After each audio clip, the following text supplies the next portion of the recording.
Thanks so much for joining us. We're talking to Jill Nesty with Stand Up and Speak Out, a producer, a songwriter, a couple of Emmys, whatever.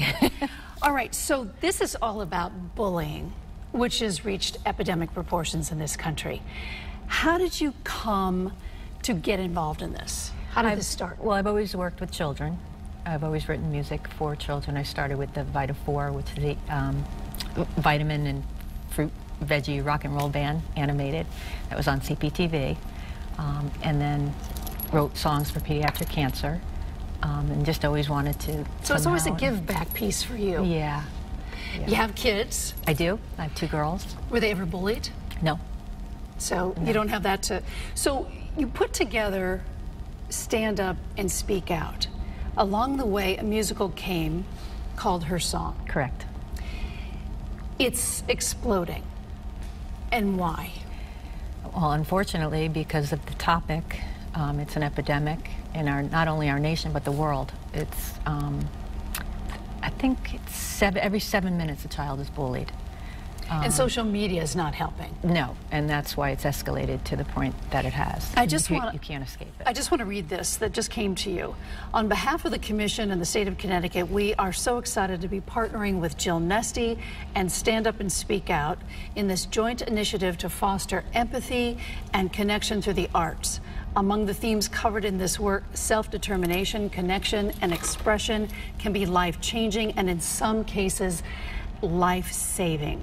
Correct. There are suicides connected to bullying. 1 a week. 1 a week. And so the Connecticut Commission on Women, Children, and Seniors has found this to be very important in our society today. Yes. How did you write the musical? Well, I started with 1 song, and I was approached by Noreen Kokaruda, the state rep, who represents Madison, my hometown.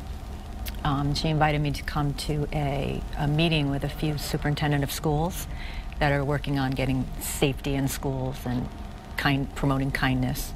So I played the 1 song for her, and Stephen Hernandez, the executive director of the Commission on Women, Children, and Seniors, was there.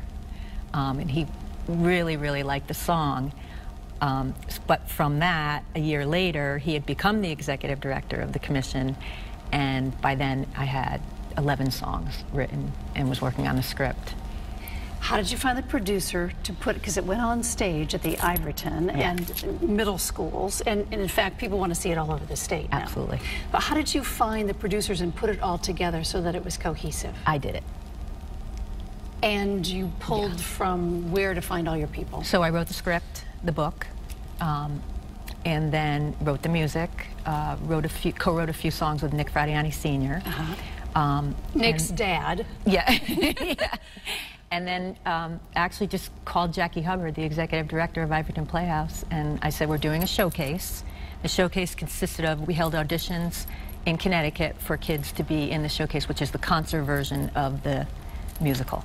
That was at that time being in the midst of being written.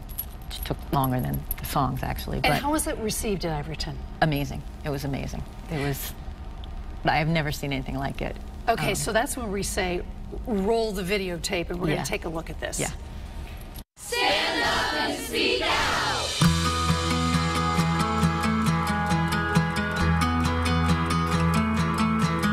I am just so honored to be a part of the show and to be able to meet all these amazingly talented people. It has impacted my life so much. Thankfully, I haven't experienced bullying that has really gotten to me, but I think it really made me realize why people bully, and made me realize, you know, even things, you know, that I do that could be mean or something. It's spreading love and humility. If we at least continue to send the message of love and hope, then I think that's a great thing, and that's what this play does. I remember leaving yesterday and somebody telling me how much this touches lives and my part, and how it really makes people cry, and how it touches them. And I love hearing that because it makes me feel like I really just changed somebody's life. Jill Nesty came up with the idea of a song about anti-bullying. She has teenagers of her own. And that song has grown into a musical. I'd like to introduce the group called Stand Up and Speak Out. They have a message for you today. Now's the time. The energy was amazing. There was this buzz of excitement, and standing up there singing in front of 151 people who make the decisions that shape our world. It was amazing.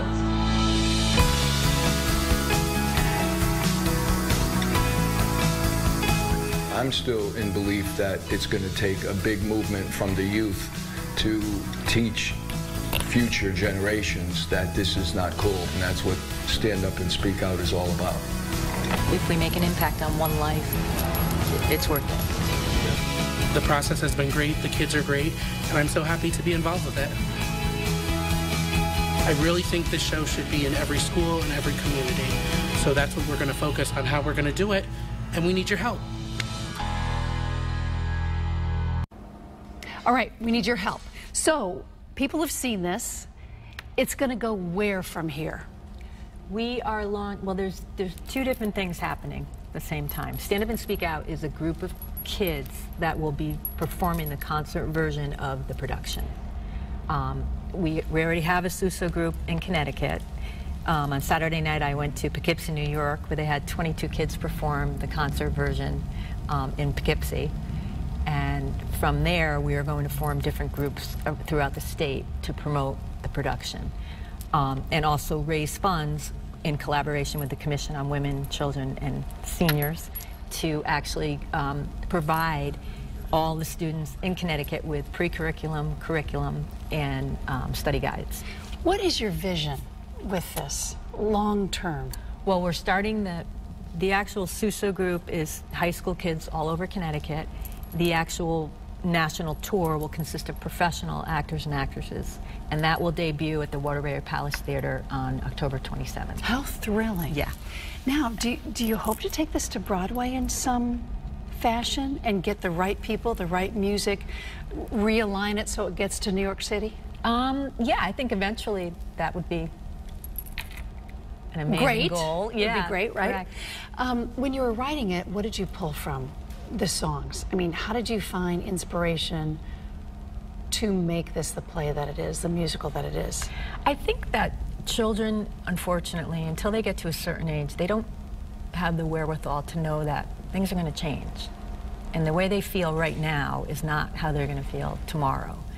So when they're treated poorly and they're going home and they're not escaping, when we used to go home, we would sit down, have dinner, watch TV, and if we had an issue at school, we kind of forgot about it. We weren't exposed to it 24/7. Right. Now they're getting Facebook messages, they're getting Snapchat. They can't escape it, and lots of kids are already feeling a little low on their self-esteem, and then when it's brought on by other kids. And what are people saying to you personally about what you have done, what you have written? Thank you. Thank you for bringing this to illustrating, the different reasons why maybe people bully and how it affects even the bully. The bullies are sometimes bullied, and that's what the play shows. Empathy, feeling bad, like instead of being upset that that person is mean to you, understand that there's a reason why they're being mean to you. Statewide, feel the empathy toward them. You talked to Noreen Kokaruda about this, and we saw her in the video. You gave us a few statistics about this, but what statistics are so alarming? You said maybe one suicide a week, which is horrendous. What else did she impart to you about what's going on in the state of Connecticut about this? When children are bullied, or anyone is bullied, their depression is, they're more depressed, they have more anxiety, they don't feel safe going to school. I mean, what could be worse than trying to learn, facing all the challenges that being an adolescent has as it is, and then not feeling safe? How do you hope that this is perceived years down the road, that it never sees the light of day because we figure out bullying at some point? Yeah. I hope that kindness becomes cool, and that we start a chain reaction of kindness in our daily lives, and it has a ripple effect. The kids who are on the stage doing the musical, what do you see in them? Oh, it's incredible. You see not only the kids, but the adults as well, they see something in their lives in every part of the play and the lyrics to music, and it tugs at their heartstrings. How can other people help you get this to a broader audience? By talking about it, by creating awareness, and by allowing the message to come through, especially if we have it in the schools where it's part of their curriculum, where social emotional learning becomes the norm. And what's the best way to get a hold of you? Jill Nessie at AOL.com. I still have an AOL account. I was just going to say that, wow. Dated myself. May your inbox be flooded. And then standupandspeakoutmusical.com. There's more information on there as well. All right, Jill Nessie, thank you so much for being here. Thank you for having me. Thank you for writing this, and I hope it sees a Broadway production. Thank you so much. And I just wanted to mention on August 18th, in conjunction with Facebook, the Commission on Women, Children, and Family Services, and Yale University, we are holding a summer summit at the state capitol. Oh, that's awesome. All right, I hope we cover it. Yeah. Thanks, Jill. Awesome. Thank you so much.